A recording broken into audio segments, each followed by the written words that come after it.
Mi nombre es Antonio José Fernández Leiva, soy profesor titular de la Escuela Técnica Superior de Ingeniería en Informática en la Universidad de Málaga y codirijo un grupo de investigación que llamamos Caesium, que lo que hacemos es aplicar técnicas de inteligencia artificial avanzadas, en particular técnicas bioinspiradas o biomiméticas, a problemas combinatoriales. Básicamente son problemas prácticos que ocurren en la sociedad, desde problemas de planificación o problemas que se dan en el área de la bioinformática, por poner unos ejemplos. Pues la inteligencia artificial está sufriendo un resurgimiento enorme, digamos, en los últimos 5 años. La inteligencia artificial de los años 70, 80, digamos, pues motivó a muchos investigadores en universidades a realizar investigaciones enormemente ambiciosas. Luego hubo un momento en el cual parecía que la inteligencia artificial pues bueno, se había estancado en cierta manera, porque se buscaban unos objetivos que quizás en realidad hoy en día son los gérmenes que están dando, o la parte germinal que ha dado lugar a lo que es hoy en día la inteligencia artificial, pero parecía que no se iban a alcanzar esos objetivos. Sin embargo, en los últimos 5 años la inteligencia artificial ha entrado de lleno en la sociedad. De hecho, vemos algoritmos de inteligencia artificial que se implantan en coches, vemos algoritmos de inteligencia artificial o programas o inteligencias artificiales que crean o que se utilizan para crear, por ejemplo, edificios inteligentes.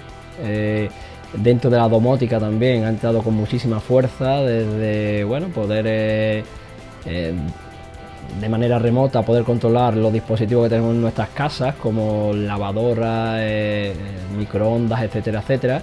Y entonces hay un interés enorme porque se ve que la inteligencia artificial es enormemente práctica, es real y ayuda de alguna manera a mejorar nuestras vidas, ¿no? A nivel internacional todavía llegamos un poquito más allá. Se está aplicando la inteligencia artificial a campos que están provocando también ciertos problemas o consideraciones éticas. Entonces, últimamente estamos viendo, por ejemplo, cómo la inteligencia artificial se está aplicando a programar, por ejemplo, los llamados robots asesinos, y esto está dando lugar a cierto temor, ¿no? Incluso se está hablando de si se está comenzando un debate de si la inteligencia artificial en el futuro puede suponer la aniquilación de la misma raza humana.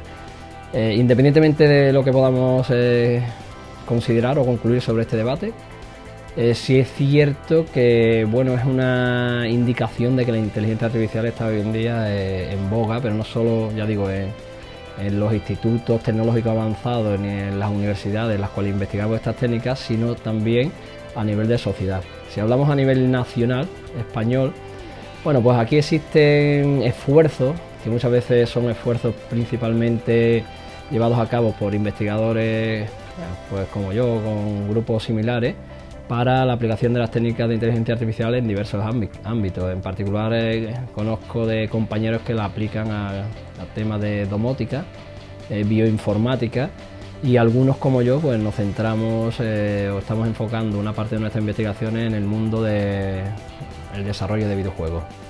Bueno, la inteligencia artificial está, como ya he dicho, está provocando una especie de tsunami en la sociedad. Y el futuro a corto plazo es enormemente atractivo. No voy a entrar en consideraciones, ya digo, éticas, pero sí es enormemente atractivo. Se están empezando a hacer unos avances enormes y de hecho se han producido resultados espectaculares en los últimos 2 años con respecto a la creación de inteligencias artificiales que imitan el comportamiento humano. Esto es algo que es enormemente complicado porque el comportamiento humano no es fácilmente evaluable. De hecho, es bien conocido que las personas son diferentes y evaluar que algo es humano no puede ser definido, por lo menos de manera fácil, por una función matemática. Tenemos que tener en cuenta que las matemáticas guían nuestros programas en base a un objetivo. Si tenemos que optimizar algo, pues creamos una función normalmente y hacemos que el programa cree algo que optimiza ese objetivo, ¿no? En el caso de la imitación del ser humano es complicado porque ¿qué significa? No hablamos de optimizar al ser humano, sino de asemejarnos a un comportamiento humano. Esto tiene evidentemente grandes aplicaciones desde el punto de vista simplemente de servicios, podemos pensar en un programa que atienda a una persona, y entramos en otro mundo que es en el de la inteligencia artificial aplicada a otra tendencia, digamos, que es la inteligencia artificial aplicada a crear lo que se llaman los bots conversacionales también, con los cuales uno puede mantener una conversación como si fuera con una persona humana. Esto realmente es lo que se llama el test de Turing, aplicado al mundo en general.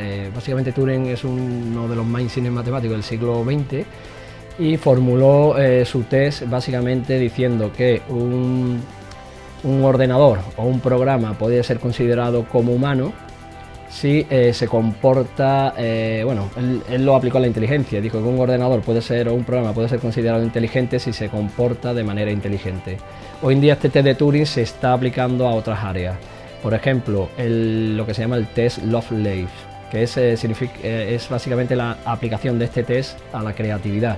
Es decir, hoy en día la segunda tendencia, desde mi punto de vista, más interesante, se están creando programas o inteligencias artificiales creativas. ¿Qué quiere decir esto? Porque nos encontramos hacia programas que crean música, nos encontramos con programas o inteligencias artificiales que son capaces de escribir poesía, prosa, etcétera. Nos encontramos con programas que por sí solos y sin intervención humana, que esto es lo más importante, son capaces de crear pinturas, diseño gráfico a nivel de un humano. E incluso hay otra tendencia que de hecho ya Google ha demostrado que, bueno, que es posible con un resultado que se ha dado hace poco con su programa de DeepMind, que es hacer programas que aprenden a jugar como si fueran humanos, ¿de acuerdo? Luego hay otras tendencias futuras también de la inteligencia artificial que ya las veo un poco más alejadas en el tiempo, porque se están dando los primeros pasos, que son crear inteligencias artificiales capaces de hacer humor, como los humanos, e incluso un paso más allá, que son trabajar en inteligencias artificiales que se reconocen a sí mismas, que contienen, digamos, la autoconsciencia de sí misma, que es lo que un humano también es capaz de hacer. Entonces estas, digamos, son las tendencias principales, y luego desde otro punto de vista se aplican también, pues ya digo, a optimizar desde inteligencias artificiales aplicadas a drones. Pues pueden ser, por ejemplo, para intentar evitar incendios, inteligencias artificiales para predecir tormentas o fenómenos, digamos, terrestres de alguna manera, terremotos, etcétera. Inteligencias artificiales con connotaciones o aplicaciones militares, en la educación, incluso, bueno, la verdad que estamos ante una época dorada de la inteligencia artificial. En la Universidad de Málaga, bueno, aparte de mi grupo de investigación, hay otro grupo de investigación que están utilizando y aplicando técnicas de inteligencia artificial en campos enormemente interesantes. En particular, en mi grupo de investigación, como ya digo, estamos aplicando inteligencias artificiales o técnicas de inteligencia artificial y computacional en problemas combinatorios. Nos estamos centrando en la bioinformática, en la cual, por ejemplo, estamos intentando extraer datos interesantes en ciertas áreas, datos que no conozcan, por ejemplo, los biólogos, pero que la inteligencia artificial sea capaz de extraer, comentarle a biólogos, mira, esto nos parece interesante, y a lo mejor los biólogos no se han dado cuenta quizás de relaciones entre multitud de variables que pueden existir en un problema. También dentro del mundo de los videojuegos, pues estamos aplicando estas técnicas para generar precisamente comportamiento de los personajes que no son controlables por el jugador, comportamientos que sean lo más humanos posible. Y entonces, claro, esto tiene una gran aplicación, por ejemplo, en juegos multijugador online, donde nos gusta jugar con personas. Pues a veces, si hay una inteligencia artificial que imita a una persona, el jugador no va a ser capaz de distinguir si está jugando contra una máquina o contra una persona, con lo cual realmente se va a seguir motivando. También estamos aplicando inteligencias artificiales dentro del mundo de los contenidos digitales para crear contenido que tiene algún tipo de característica especial. Por ejemplo, puede ser un contenido que haga que un juego sea balanceado, en el sentido de que va a permitir que dos jugadores que tienen habilidades diferentes pues compitan pues de una manera, de forma que la partida sea lo más equilibrada posible. También estamos creando inteligencias artificiales precisamente para generar contenido que estéticamente sea bonito para los jugadores. Esto de estéticamente también raya la parte subjetiva o la subjetividad y es bastante complicado de utilizar.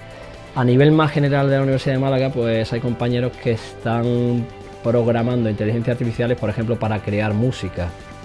Sí, tenemos algún compañero en el departamento que hace esto y se trata de crear un compositor real, y otros compañeros pues utilizan técnicas de inteligencia artificial más allá también de los contenidos digitales, pues por ejemplo para mejorar el flujo del tráfico, o mejorar o de alguna manera minimizar el número de accidentes que se puedan producir en carretera, etcétera, etcétera. Ya digo que la aplicación de las técnicas son muy variadas, y la inteligencia artificial hay grupos que trabajan bastante con ella, ¿no?